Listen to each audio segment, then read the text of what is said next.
The Joe Rogan Experience. I think of marriage is a certain thing, which is the context for procreation, for the building of the nuclear family. What about people that get married that don't have kids? Are you opposed to that?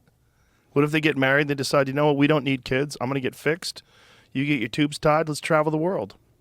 Well, what do you mean am I opposed to it? I mean, I think that every married couple should be open to life. But what if they don't want to? Are you opposed to them being married? If marriage is only for procreation and to bond a family together, what about people that are deeply in love that never want to have children?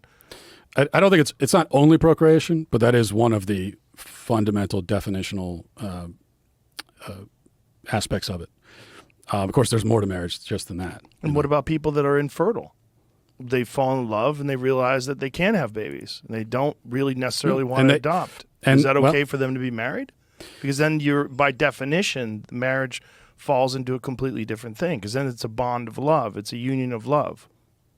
Sure. I mean, that doesn't change the nature of marriage, though. It's a little bit like I say that what's the definition of a woman? Well, a woman is someone who by her nature can conceive children in her womb and bear children. And then the response is always, well, what about women who are infertile? Does that destroy your definition of woman? And it doesn't, because it's still a woman's nature to bear children. Not every woman will, and there will be disease and infertility and old age and all these things that will preclude that. But it's still of her nature to do so. And I would say the same thing for marriage.